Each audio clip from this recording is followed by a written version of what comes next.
Hello guys, welcome back to my YouTube channel. I hope this video finds you in good health and my videos are very informative for you.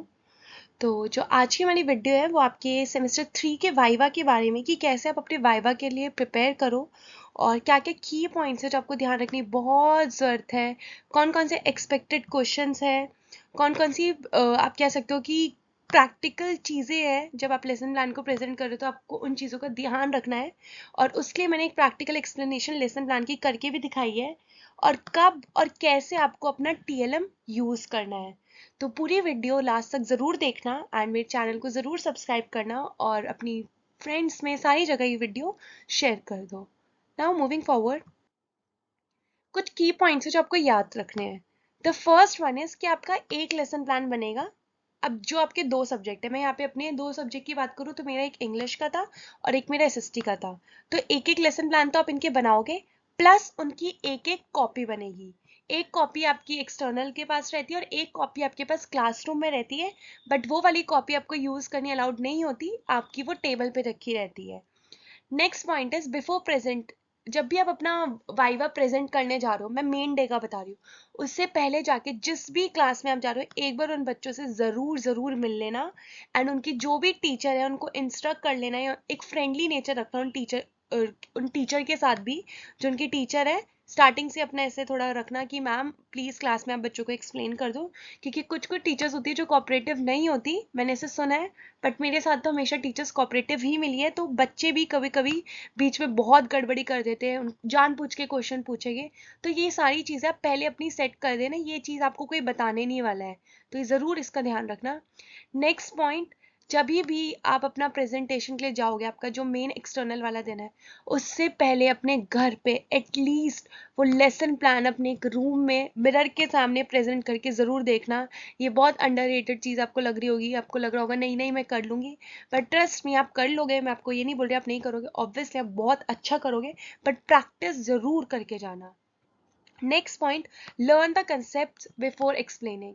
तो जब आप lesson plan अपना जो main day आपको present करना है, जिस order में आप वो प्रेजेंट करोगे उसे लर्न कर लेना।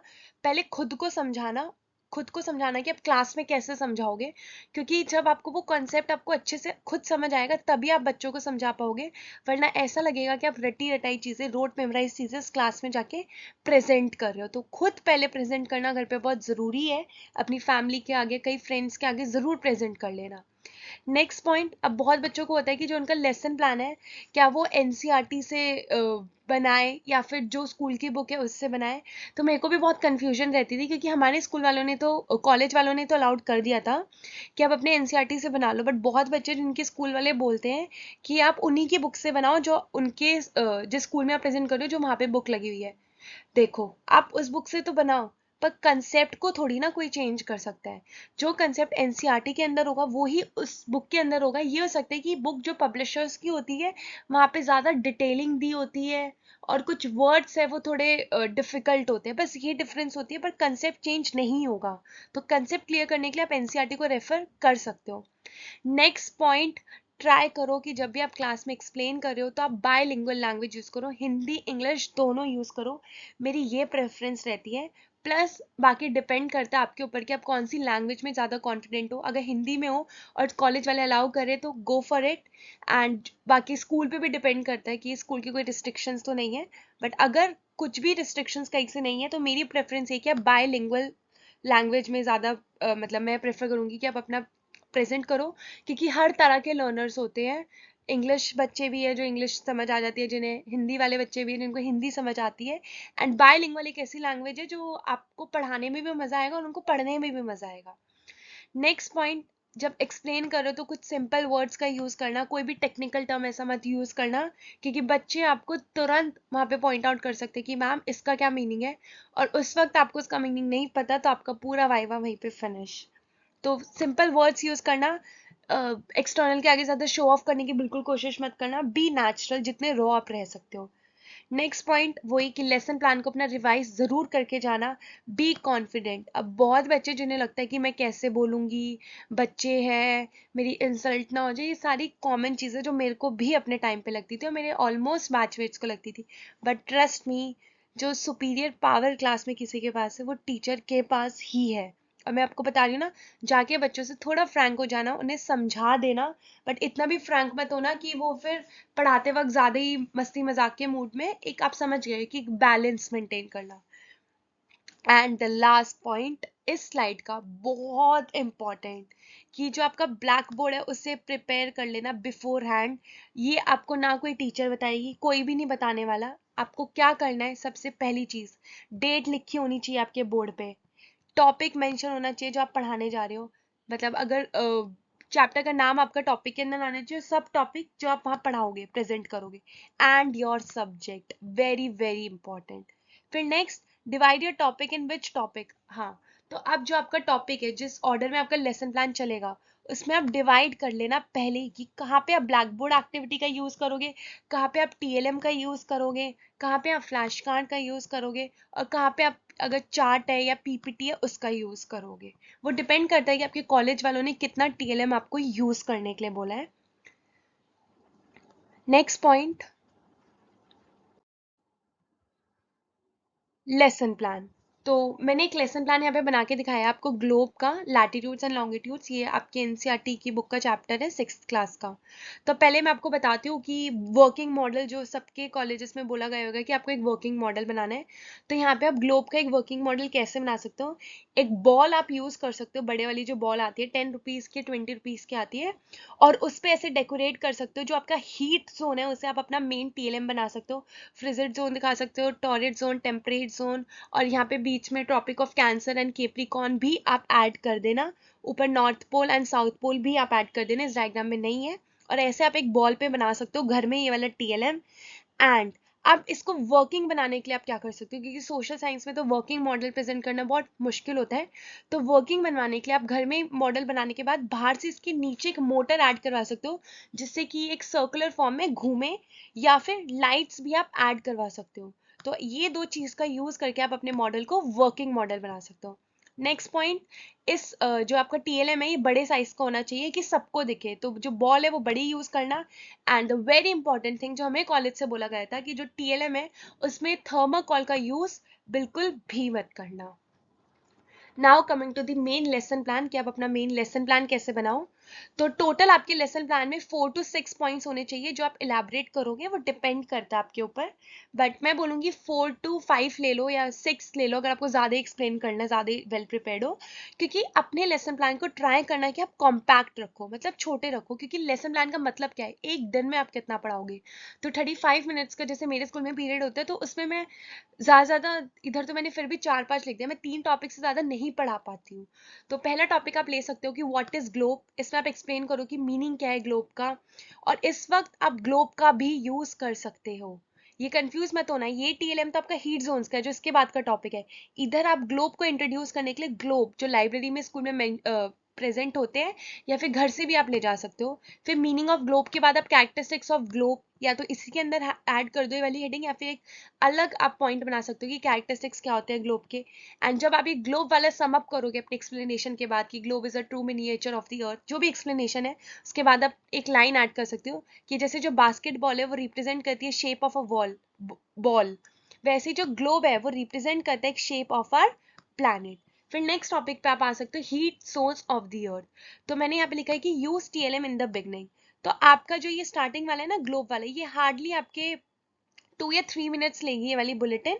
एंड नेक्स्ट जो हीट जोन्स वाला है, यहाँ पे जो नेक्स्ट टॉपिक आता है, तो ये मेन आपका यहाँ से चैप्टर जो शुरू हो रहा है, तो ये आपका फर्स्ट टॉपिक ही मानूंगी मैं इसका, या सेकंड मान लो, स्टार्टिंग की बात है बेसिकली। मेरा कहने का मतलब ये है कि यहाँ पे आप अपना टीएलएम यूज कर लेना, कि जब भी आप सेकंड पॉइंट पे आ रहे हो तो टीएलएम यूज कर लेना, क्योंकि मेन जो एक्सटर्नल को देखना होता है वो ये देखना होता है कि आप अपना टीएलएम कैसे यूज करोगे। तो यहाँ पे आप अपना हीट जोन्स वाला टीएलएम यूज कर सकते हो, और फिर एक एक हीट जोन को अच्छे से एक्सप्लेन कर सकते हो। अब जब भी आप एक्सप्लेन कर रहे हो, क्योंकि ये मेरे साथ बहुत बार हुआ है कि जब भी आप एक्सप्लेन कर रहे हो, अपनी एक्सप्लेनेशन को शॉर्ट एंड क्रिस्प रखो, कि आप कम में ज्यादा बोल गई हो, एक्सप्लेनेशन ज्यादा कर गई हो। क्योंकि जब हम ज्यादा बोलते हैं ना, तो कभी कभी हम अपनी बातों में ही फंस जाते हैं एक्सप्लेनेशन के वक्त। तो बहुत इस चीज का ध्यान रखना कि शॉर्ट एंड क्रिस्प हो, बट वो स्मार्टली हो। नेक्स्ट पॉइंट, जो थर्ड आप बुलेटिन ऐड कर सकते हो, व्हाट आर लॉन्गिट्यूड्स, फिर नेक्स्ट है लॉन्गिट्यूड्स एंड टाइम। तो अगर आपको लॉन्गिट्यूड एंड टाइम वाला, अगर आप ये वाली बुलेटिन लेते हो तो इसको थोड़ा थरली पढ़ के जाना, क्योंकि जो टाइम कैलकुलेशन वाला पार्ट है वो थोड़ा डिफिकल्ट आपके लिए हो सकता है स्टार्टिंग में। Now moving to next slide, expected questions कौन से हैं। तो पहली चीज, जो भी आपके सब्जेक्ट है, दोनों सब्जेक्ट इसमें, क्योंकि आपका एक स्टार्टिंग में तो आपका वो प्रैक्टिकल वाला पार्ट हो गया, ये अब प्रैक्टिकल के बाद एक वाइवा भी होता है, उसी दिन होता है। और तो पहली चीज जो आपको याद रखनी है वो मेथड्स ऑफ योर सब्जेक्ट, जो भी आपके दो सब्जेक्ट है। अब जो ये एक्सपेक्टेड क्वेश्चन है ना, मैं ये आपके दोनों सब्जेक्ट की बात कर रही हूँ। प्रेजेंट तो आपने भले एसएसटी का कर दिया, बट वाइवा में मैम आपसे दोनों सब्जेक्ट का पूछ सकती है। जैसे मेरा इंग्लिश और एसएसटी दोनों का मैम ने पूछा था कि कौन कौन सी मेथड आप क्लास में यूज करोगे जब आप अपना सब्जेक्ट या कोई भी टॉपिक है प्रेजेंट कर रहे हो। तो आपको पता होना चाहिए कि इंग्लिश में आप कौन कौन सी मेथड्स यूज कर सकते हो, एसएसटी में आप रोल प्ले कंडक्ट करवा सकते हो, स्टोरी टेलिंग मेथड्स। तो ये कुछ 4-5 मेथड्स अपने सब्जेक्ट्स की लर्न कर लेना। नेक्स्ट, आपको अपना सब्जेक्ट कोड पता होना चाहिए, जो आपकी इंटर्नशिप पार्ट 2 है, जो मैंने स्टार्टिंग में बताया, वो सब्जेक्ट कोड आपको पता होना चाहिए। नेक्स्ट क्वेश्चन आ सकते हैं कि what is micro teaching, micro teaching है क्या। एक्सप्लेन करो कौन कौन से स्किल्स माइक्रो टीचिंग के अंदर आते हैं। क्वेश्चनिंग स्किल आता है, सिमुलेशन वेरिएशन आता है, ब्लैक बोर्ड एक्टिविटी आती है, ये सारी चीज आपको पता होनी चाहिए। नेक्स्ट पॉइंट आता है आपका कि lesson plan, what is a lesson plan, lesson plan क्या है, लेसन प्लान स्कूल में क्यों जरूरी है। तो ये सारे क्वेश्चंस आपके वेल प्रिपेयर्ड होने चाहिए। कुछ जनरल क्वेश्चंस भी कभी कभी आपके एक्सटर्नल पूछ लेते हैं, जैसे कि आपने मेरे से पूछा था मैम ने कि टीचिंग ही क्यों आपने एज अ प्रोफेशन चूज करा है।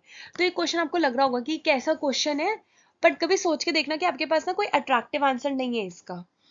तो मैंने उस टाइम ये आंसर बोला था कि मैम, क्योंकि मुझे मतलब एज अ जो मैं इंडिविजुअल हूँ, मुझे अपनी नॉलेज को शेयर करना अच्छा लगता है, इसलिए मैंने टीचिंग को एज अ प्रोफेशन चूज करा है। आप ऐसे बोल सकते हो कि मैम, टीचिंग सिर्फ सिखाने के बारे में नहीं है, बल्कि थ्रू आउट आवर लाइफ हम भी कुछ बच्चों से सीखते रहते हैं। तो टीचिंग अलाउ करता है हमें कि हम कंटिन्यू रखें अपनी लर्निंग एंड ग्रो करते रहे, वाइल हम सोसाइटी को भी कंट्रीब्यूट कर रही है। तो कुछ स्मार्ट और अट्रैक्टिव अपने आंसर्स रखना। नेक्स्ट, सिचुएशन बेस्ड क्वेश्चन भी काफी पूछ सकते हैं कि कुछ आपको सिचुएशन दे दी कि आपकी क्लास में फॉर एग्जांपल एक बच्चा है जिसने आपके सब्जेक्ट में अच्छा नहीं करा, तो आप क्या करोगे। अब जैसे मेरा सब्जेक्ट है सोशल साइंस, तो किसी बच्चे ने मेरे सब्जेक्ट में एग्जाम में अच्छा परफॉर्म नहीं करा, तो मैं क्या करूंगी, मैं उसे एक स्पेशल एजुकेटर के पास भेजूंगी। तो ऐसे ही काफी क्वेश्चन पूछ सकती है टीचर कि बच्चा डिस्ट्रैक्ट कर रहा है तो आप क्या करोगे। तो सिचुएशन बेस्ड क्वेश्चन भी काफी पूछे जाते हैं। नेक्स्ट, आपसे पूछा जा सकता है कि इंपॉर्टेंस ऑफ टीएलएम बताओ, कि टीएलएम क्यों जरूरी है यूज करना। तो ऑब्वियसली इसमें एनईपी का नाम जरूर लेना, कि जो एनईपी 2020 है वो ये बोलती है कि जो फोकस है पढ़ाई का वो एक कैसे होना चाहिए, रोड मेमोराइजेशन पे नहीं होना चाहिए। इनफैक्ट बच्चे के कंसेप्ट पे फोकस होना चाहिए। और टीएलएम एक ऐसा टूल है जिससे हम एक प्रैक्टिकल एक्सपीरियंस बच्चे को दे सकते हैं, लर्निंग को इफेक्टिव बना सकते हैं। एट टाइम्स बच्चे थ्योरी पढ़ के बहुत बोर्डम हो जाता है, तो टीएलएम है जो पढ़ाई को बहुत इंटरेस्टिंग बनाते हैं। और भी आप अपने अट्रैक्टिव आंसर्स प्रिपेयर रखना। नेक्स्ट, बहुत जनरल क्वेश्चन ये भी पूछ सकते हैं कि आपका एक्सपीरियंस कैसा था स्कूल में, एंड क्या क्या चेंजेस आपके अंदर आए ये जो इंटर्नशिप आपने करी है 3-4 महीने की। तो ये कुछ क्वेश्चंस हैं। And that's it for this video. I hope you liked my video, and do like, comment, share and subscribe to my YouTube channel and hit the bell icon जब भी मेरी कोई भी वीडियो है तो आपको अपडेट मिलता रहे। Thank you everyone, keep supporting and best of luck. आप बहुत अच्छा करोगे अपने वाइवा में।